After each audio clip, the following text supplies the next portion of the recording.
اعوذ باللہ من الشیطان الرجیم بسم اللہ الرحمن الرحیم نحمدہ نصلی علی رسولہ الکریم اما بعد رب اشرح لی صدری ویسر لی امری واحلل عقدۃ من لسانی یفقہوا قولی رب زدنی علما۔ سامعین اکرام، سورہ دہر کا تعارف پیش خدمت ہے۔ یہ سورت ترتیب کے لحاظ سے 76 نمبر پر ہے۔ یہ مدنی سورت ہے جس کی 31 آیات اور 2 رکوع ہیں۔ اس سورت کا نام دہر بھی ہے اور انسان بھی، دونوں نام پہلی ہی آیات کے الفاظ حل اتا علی الانسان اور ہین من الدہر سے ماخوذ ہیں۔ دہر سے مراد لا متنائی زمانہ جس کی نہ ابتدا انسان کو معلوم ہو نہ انتہا۔ اکثر مفسرین اس کو مکی صورت کہتے ہیں، لیکن یہ زیادہ جو مفسرین کی رائے ہے اس کے مطابق یہ مدنی صورت ہے۔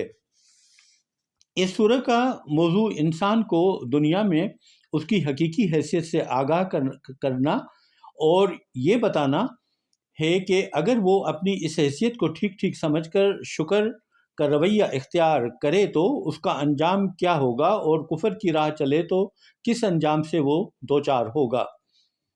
قرآن کی بڑی صورتوں میں تو یہ مضمون بڑی تفصیل کے ساتھ بیان کیا گیا ہے، لیکن ابتدائی مکی دور کی صورتوں کا یہ خاص انداز بیان ہے کہ جو باتیں بعد کے دور میں مفصل ارشاد ہوئی ہیں وہی اس دور میں بڑے مختصر مگر انتہائی مؤثر طریقے سے ذہن نشی کرائی گئی ہیں، اور ایسے چھوٹے چھوٹے خوبصورت فکرے استعمال کیے گئے ہیں جو سننے والوں کی زبان پر خود بخود چڑھ جائیں۔ اس میں سب سے پہلے انسان کو یاد دلایا گیا ہے کہ ایک وقت ایسا تھا جب وہ کچھ نہ تھا،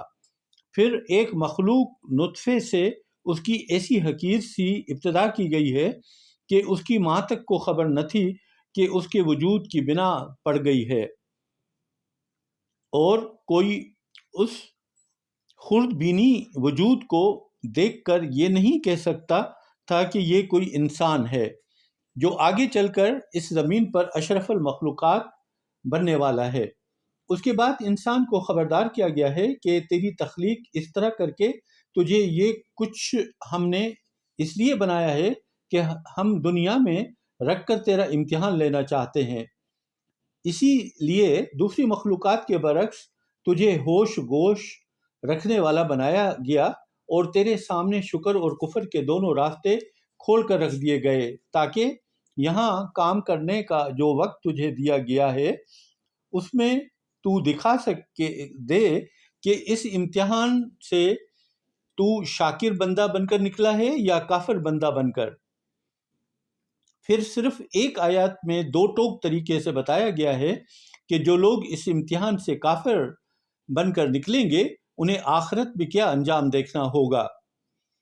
اس کے بعد آیت نمبر 5 سے لے کے 22 تک مسلسل ان انعامات کی تفصیل بیان کی گئی ہے جن سے وہ لوگ اپنے رب کے ہاں نوازے جائیں گے جنہوں نے یہاں بندگی کا حق ادا کیا ہے۔ ان آیات میں صرف ان کی بہترین جزا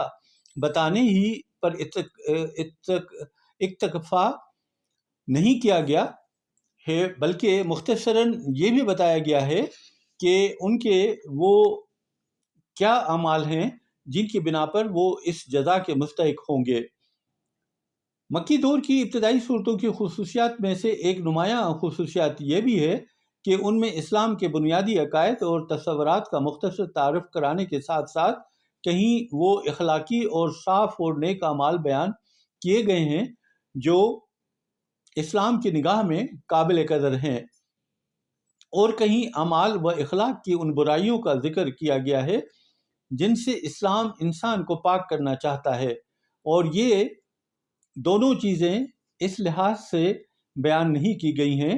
کہ ان کا کیا اچھا اور کیا برا نتیجہ دنیا کے اس عارضی زندگی میں نکلتا ہے، بلکہ صرف اس حیثیت سے ان کا ذکر کیا گیا ہے کہ آخرت کی ابدی اور پائیدار زندگی میں ان کا مستقل نتیجہ کیا ہوگا، قطع نظر اس سے کہ دنیا میں کوئی بری صفت مفید ہو یا کوئی اچھی صفت نقصان دہ ثابت ہو۔ یہ پہلے رکوع کا مضمون ہے۔ اس کے بعد دوسرے رکوع میں رسول اللہ صلی اللہ علیہ وسلم کو مخاطب کر کے 3 باتیں ارشاد فرمائی گئی ہیں۔ ایک یہ کہ دراصل یہ ہم ہی ہیں جو اس قرآن کو تھوڑا تھوڑا کر کے آپ پر نازل کر رہے ہیں، اور اس سے مقصود حضور صلی اللہ علیہ وسلم کو نہیں بلکہ کفار کو خبردار کرنا ہے کہ یہ قرآن محمد صلی اللہ علیہ وسلم خود اپنے دل سے نہیں گھڑ رہے ہیں، بلکہ اس کے نازل کرنے والے ہم ہیں، اور ہماری حکمت ہے کہ اسے ایک بار نہیں بلکہ تھوڑا تھوڑا کر کے نازل کریں۔ دوسری بات حضور صلی اللہ علیہ وسلم سے یہ فرمائی گئی ہے کہ تمہارے رب کا فیصلہ صادر ہونے میں خواہ کتنی ہی دیر لگے، اور اس دوران میں آپ پر خواہ کچھ ہی گزر جائے، بہرحال آپ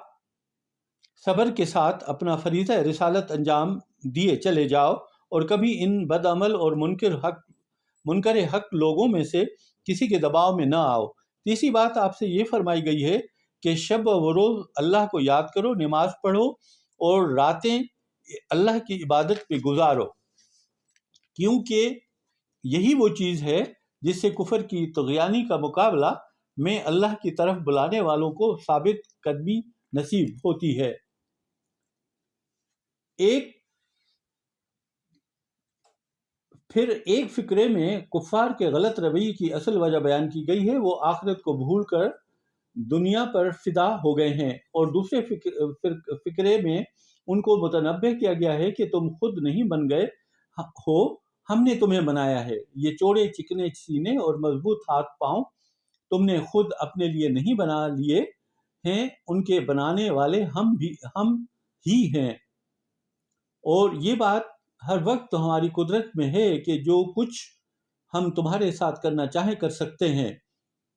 تمہاری شکلیں بگاڑ سکتے ہیں، تمہیں ہلاک کر کے کچھ دوسری قوم تمہاری جگہ لا سکتے ہیں، تمہیں مار کر دوبارہ جس شکل میں چاہیں تمہیں پیدا کر سکتے ہیں۔ آخر میں کلام اس بات پر ختم کیا گیا ہے کہ یہ کلمہ نصیحت ہے،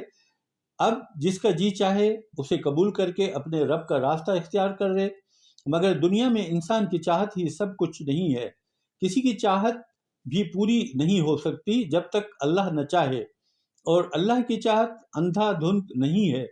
وہ جو کچھ بھی چاہتا ہے اپنے علم اور اپنی حکمت کی بنا پر چاہتا ہے، اس علم اور حکمت کی بنا پر جسے وہ اپنی رحمت کا مستحق سمجھتا ہے اسے اپنی رحمت میں داخل کر لیتا ہے، اور جسے